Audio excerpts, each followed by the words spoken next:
오늘은 일본에서 3대 오물이라고 불리는 인물들 중 마지막 남은 하나인 스기야마 하지메에 대해서 알아보겠습니다.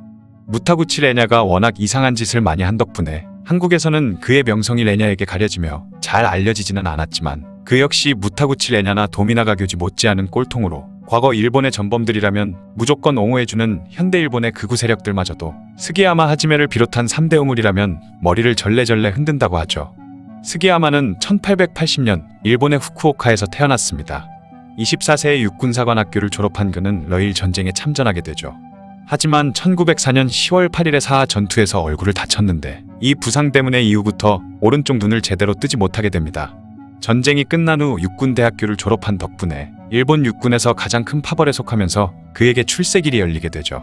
필리핀과 인도차이나 지역에서 외교 및 첩보 활동을 하며 경력을 쌓아나간 스기야마는 1920년대에는 일본 육군성 항공과장을 지냈으며 일본 육군의 청년 장교들이 쿠데타를 일으킨 2.16 사건 때는 육군사관학교 교장으로서 내란을 진압한 공로를 인정받아 육군 장관에 올랐습니다.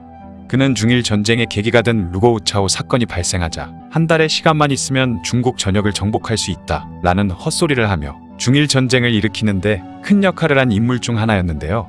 하지만 한 달이면 중국 전체를 점령할 수 있다던 스기야마의 말과는 다르게 상하이 사변에서 적지 않은 피해를 입은 일본군은 상하이를 점령하는 데만 3개월이라는 시간을 소비했고 정규군이 아닌 예비역 중심으로 급히 소집된 일본군은 규정을 지키지 않은 채 닥치는 대로 학살과 약탈을 저지르면서 중화민국의 수도 난징을 함락한 후에 난징대 학살 사건을 일으켰죠. 덕분에 독일이 중국과 일본을 화해시키려고 시도한 트라우트만 공작은 실패로 돌아갔고 일본의 내각 총리 대신인 고노에 후미마루는 앞으로 중화민국 정부와 교섭 따위는 하지 않을 것이며 오직 그들을 말살해버리겠다는 고노의 담화를 발표해버렸습니다. 그때까지도 일본에게는 중국을 얕잡아보는 마음이 있었기 때문에 수도만 함락시키면 즉시 그들이 항복할 줄 알았지만 장제스는 중화민국의 수도를 충칭으로 옮긴 후 그들의 주력 부대를 우한으로 옮기고 필사적으로 일제에 저항했죠.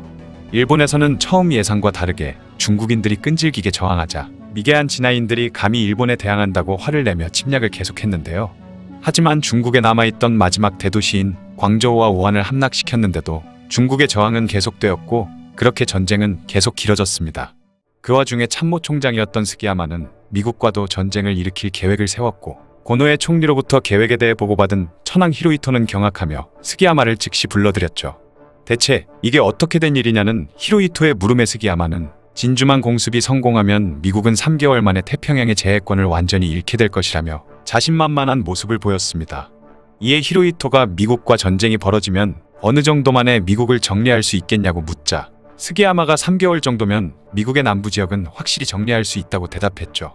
하지만 히로히토는 스기야마의 말을 듣고 크게 화를 내면서 자네는 중일 전쟁 때도 1개월 정도면 중국을 정리할 수 있다고 큰소리쳤는데 현실은 4년이라는 긴 시간 동안 아직도 정리를 못하고 있지 않나? 라고 호통을 쳤습니다. 천황의 분노를 본 스기야마가 벌벌 떨면서 중국은 워낙 땅이 넓어서 예상보다 시간이 오래 걸렸다고 변명을 하자 히로히토는 중국이 그리 넓다면 태평양은 더 넓을 텐데 대체 무슨 확신이 있어서 3개월 만에 점령이 가능하다고 장담하는 거냐며 고래고래 소리를 질러댔고 스기야마는 그저 고개만 푹 숙인 채 아무 말도 하지 못했다고 하네요. 그리고 히로히토가 과거 일본 해군의 모의훈련 때도 제대로 성공하지 못했는데 실제로 전쟁이 일어나면 자신들이 태평양에 있는 그 많은 섬에 어떻게 상륙작전을 신속하게 할 수 있겠냐면서 의문을 표하자 스기야마는 그동안 연습을 많이 했으니 훈련과는 다르지 않겠냐는 식으로 변명하다가 분노한 히로히토에게 쌍욕을 얻어먹었다고 하죠. 히로히토는 왕으로서 기초적인 상식 수준의 공부만 한 아마추어에 불과했는데 수십 년 경력의 참모총장이라는 인물이 아마추어보다 못한 식견을 가지고 있었던 것입니다. 그 일이 있은 지 몇 달 후 일본은 미국과 전쟁을 시작했고 결과는 여러분도 알다시피 일본의 참패로 끝나게 되죠. 스기야마의 업적 중 유명한 것 중 하나는 바로 무타구치 레냐의 무모하기 짝이 없는 인팔 작전을 허가해 준 것인데요. 대부분의 참모장과 작전과장이 무타구치의 작전을 보고 현실적으로 가능한 작전이 아니라며 격렬히 반대했지만 스기야마는 계획을 세운 무타구치 레냐와 데라우치가 자신과 같은 육군사관학교, 육군대학교 출신 파벌이라는 이유만으로 그 계획서를 대충 훑어보고 허가를 해줬다고 하죠.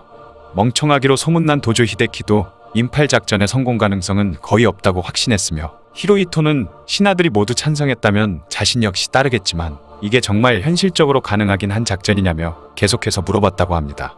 그렇게 스기야마와 무타구치가 이뤄낸 환장의 콜라보 덕분에 인팔 전투에서 10만 명이나 되던 남방전선의 일본군 대부분이 날아가 버리고 1만 5천 명만이 간신히 목숨을 건지게 됐죠. 그렇게 스기야마 하지메를 비롯한 3대 오물의 빛나는 활약 덕분에 패망한 일본 제국은 1945년 8월 15일 항복을 선언하게 됩니다.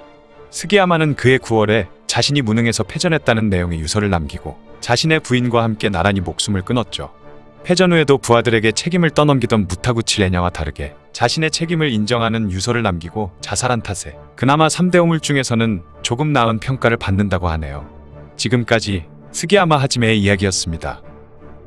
영상을 봐주셔서 감사합니다. 더 재미있고 유익한 영상으로 다시 찾아뵙겠습니다. 구독과 좋아요 꾹 눌러주시고 댓글도 부탁드려요.